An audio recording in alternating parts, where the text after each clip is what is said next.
The fact the United States allows TikTok inside of our country is one of the greatest unforced national security issues in the history of the world. TikTok has to divest within a certain window or it will face a ban in the US. It almost doesn't matter who's president. It weakens America. It weakens unity. That weakens us as a country. It's a very dangerous tool. It's been destroying attention spans. It context switches you. You're unable to focus. It's sexualized young girls. TikTok employees supporting not the released hostages, but the released terrorists. And I thought this was crazy. This is like giving weapons to your enemies, somebody walking with a rifle in the street, and you didn't put a regulation against it just because you don't know exactly how a rifle works. Why would we give the Chinese government the ability to manipulate our kids' minds by something they all have in their pocket already? And that's exactly what's happening. We did nothing about it. Today we are launching a special episode of Invested. It's the culmination of a number of other interviews that we've done throughout the last 2 years on the topic of China, and specifically on the topic of TikTok, which is incredibly relevant in the coming days and weeks, and incredibly important for the future of the West and the future of our children, who are being mass influenced by the Communist Party of China's propaganda. See, TikTok and its 170 million users in the United States and its billions of users worldwide perhaps is the largest PSYOP operation ever conducted globally. NCRI, Network Contagion Research Institute, affiliated with Rutgers University, has published incontrovertible evidence showing how China and the Communist Party manipulates the TikTok algorithm to influence what our children think about China, to influence who they are and what they are. And it rewires young people's brains based on the TikTok algorithm. This is not an issue of free speech. This is an issue of a foreign influence operation on the entire West, on Israel, on the United States, on Europe, and many other places around the world. Then I'm asking you, please comment below this post. Tell us, do you think TikTok needs to be banned? But as for me, and as you'll hear from our guests, here is exactly why TikTok needs to be banned. I do worry about the state influencing these mass media platforms in that case, and the people who control them to influence public opinion. That's my view of TikTok, for what it's worth, right? Which is the state influences. That's TikTok. I'm talking about the democracies for a second now, which is like Twitter, Facebook, et cetera. Do you worry about government influence there at all? So here's what I basically say. You and I are both very aligned on TikTok. The fact the United States allows TikTok inside of our country is one of the greatest unforced national security issues in the history of the world. When we rewrite the history of the world in 100 years or 1,000 years, this will be gawked at, right? As how could you possibly screw that up, right? Is what I would say. I'll argue that perhaps the most significant thing you've done over the last 5 years was help to shepherd the TikTok divestment bill through Congress. I think it's a stunning piece of public service for our children, our grandchildren, the United States, and the West. But the question I want to ask you, having stated that, is, do you think it's actually going to be effective? Will it get implemented is probably question one. And question two is, okay, if it's not TikTok, it'll be the next one. I was hugely supportive of this legislation and was over the moon when it passed. You were just supportive. Let's be. You did incredible groundwork, and you've been a thought leader on the topic, and I really admire you for it. Yeah, I was really involved in conversations on Capitol Hill. I approached it like a political campaign, and so I talked to everyone. Republicans, Democrats, didn't matter. I spent a lot of time on Capitol Hill, talked with literally in the hundreds of elected officials, and so it was incredibly rewarding when this passed, but also really renewed my faith in our system, because there was so much skepticism about whether this bill would pass. People said it's too late, TikTok is too popular, Congress will never take the political risk of passing something that a restriction on an app that's used by 170 million Americans. And ultimately, the national security arguments won the day. And primarily because members of Congress had a foundational question about whether TikTok was controlled by the Chinese Communist Party, and TikTok never satisfactorily answered that question. And it was really because of the substance, and it didn't matter how much money TikTok spent on lobbying. So to answer your question about whether I think, it's actually going to go through or not, the bill is passed. It's law. What it says is TikTok has to divest within a certain window or it will face a ban in the US. And that's the law. And so it almost doesn't matter who's president. The law is the law, and TikTok is mentioned by name in the law, so it can't try to claim that it's somehow out of scope. And so they have a finite window now to operate in good faith and pursue an orderly divestiture. And ultimately, Americans will know very soon if the Chinese government is in it for the money or if they're in it for the influence. If they're in it for the money, they will take the money and allow a divestiture to take place. If they're in it for the influence, they'll choose a ban. Let's talk about TikTok for a second. So a number of countries want to ban TikTok. Our mutual friend Jacob Helberg has been really pushing for this in the United States. So should America ban TikTok? Absolutely. TikTok has two insidious things that it can do. One of them is it changes who you are. And that's absolute. You 100%. Can't argue that. It pushes content to you deliberately and with an agenda and restricts content from you deliberately with an agenda. So it is changing what you know and who you are and how you spend your time. You can't argue that. By the way, what do you think are the most pernicious or sociological things that they're pushing on American teens today? I think part of what they're doing is pushing such foolish idiocy. Now, look, that's what kids, all the old crotchety adults say, the kids today, it's such idiotic things they're doing. Back in my day, we used to, be doing the frog and the hula hoop in the previous generation. Hoop, you go back to the 30s, we were 23 skidoo, whatever. So, that's back when things were normal. Now they're weird. So I don't want to, play that game here. But the constant flow of addictive vacuousness, whereas, when I was a kid, you had to wait till Saturday morning cartoons to turn off your brain completely. And now you can keep it in that idling mode all the time. And I'm sure every generation would have if they had the same technology available. Do you think they're fomenting some of the social maladies of the United States through TikTok? I think someone should be fired if they're not. Someone in the Chinese Politburo, if they're not using that tool to push people into the streets when sometimes saying, what are we here for again? I don't know. This is the bad thing that's going on. Let's all go out there and turn out for it. That has to be tapped right now by China because it weakens America. It weakens unity, whether it's racial or class or any other divisiveness in America that weakens us as a country. Would you ban TikTok in the West? Yes, I would. And I say this as someone who does use it. Visegrad is on TikTok. We have hundreds of thousands of followers there. We've generated hundreds of millions of views, and we've done objectively good work there that I'm proud of. Work that has been educational, that has been quality, that has been using good vocabulary. I mean, even raising the level, raising the level of just providing content that is well spoken, well presented, that has some merit. That in and of itself, in this absolute ocean of trash, of vulgarity, of swear words, of crassness, of sexualization, of just vulgarity. Yeah, that in and of itself was a good thing. But I think it's a tool. I think it's a very dangerous tool because it is so addictive. Because of it's been destroying attention spans. It context switches you. You're unable to focus.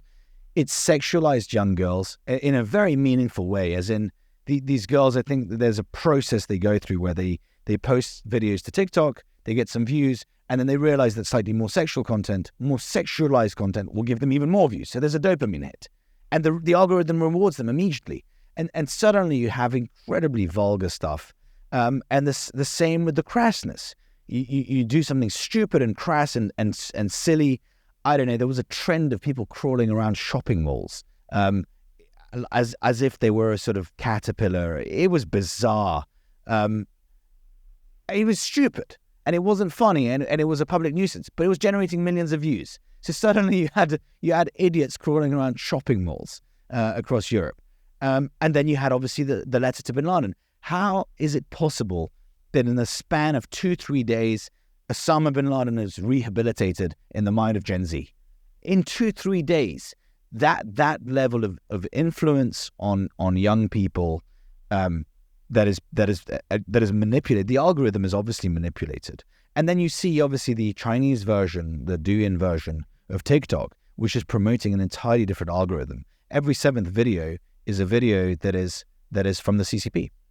It's an extraordinary fact that actually they are making sure that their young people, even though there is the context switch and there's the dopamine rush of every new video you watch, and you always think the next one's going to be just another one more, right? And they're promoting educational content. They're promoting like sitting at the poker table or the blackjack table. Just one more hand, I'm going to win. Just one more hand, I'm going to win. Yeah. It's exactly that, and it really is. It's a beautifully designed tool. Yeah, it really is. Around the first night of the hostage deal, when Israel released terrorists in order to get hostages back. So we were all in Israel. We were obviously very emotional about this night. Michael, I never cry. I never cry. Last time I cried was when my grandmother passed away. It was years ago. And that night I cried. I was basically, my eyes were a fountain. I cried for hours. And then someone told me to check something up on the internal system of the TikTok employees. It's called LARC. And I realized that there is an internal group called Palestinian Support. I joined it. And I saw that there are TikTok employees supporting not the released hostages, but the released terrorists. Some of them exploded cars. Some of them stabbed people on the streets in Jerusalem. And they were celebrating their release and were so happy and emotional about the release of those Hamas terrorists and other terrorists. And then I started scrolling back through this group, and I saw that these employees also promote BDS and supported the Houthis, and they celebrated when the first night when the Houthis attacked Eilat with missiles. They celebrated and they were happy about it. And this was all on the internal company platform. I started to ask who are these employees, and I'm going to be very cautious here because my lawyers always told me to be cautious.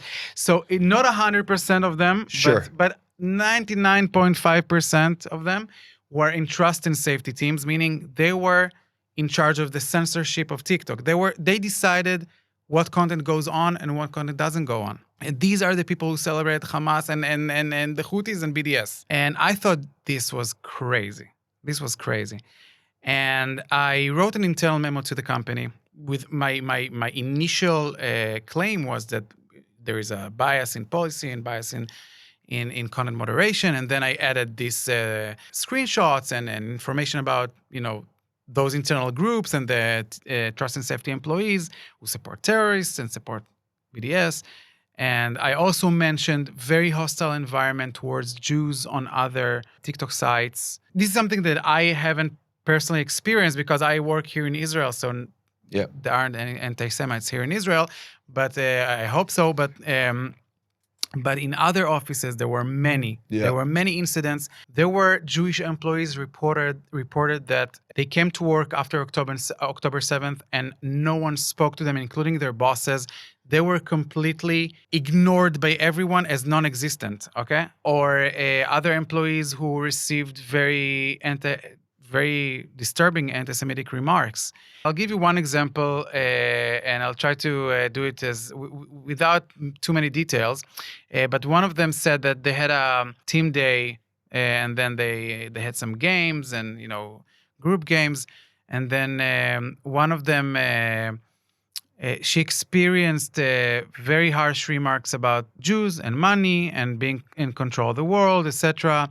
And then she reported it to HR, an ethics office, and she said, "It's not something that I experienced, but this is something I saw on LARC, on an open LARC group, that she claims that no one ever talked to her, and no one ever dealt with this with her reports." How do you think about TikTok, and would it ever occur to you as a minister, which you were, to ban TikTok for that reason? So TikTok is a specific example because it is actually governed by Chinese forces.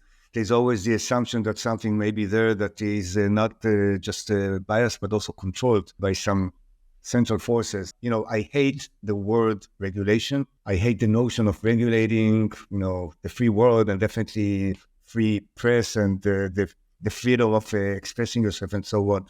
But the worldwide regulation is almost like I don't know, centuries behind what happened with technology. The leaders of parliament around the world have to put their heads and have to, first of all, understand the potential of these new technologies, because, this is like giving weapons to your enemies in country without limiting them, because you do not understand the ramifications. Somebody walking with a rifle in the street and you didn't put a regulation against it just because you don't know exactly how a rifle works. Once you know that this rifle has bullets that can kill people, you put regulations as to who is allowed to buy that rifle, and forget about freedom of choice and the freedom of movement and so on. Even if you're allowed to own a rifle, speaking in US terms, you are not allowed to walk the streets of New York and to shoot people. So you have to put regulation on social media that will prevent the same kind of damages. And we know today that using social networks, this is not only about TikTok, you have all kinds of possible ramifications also on fake profiles, the spread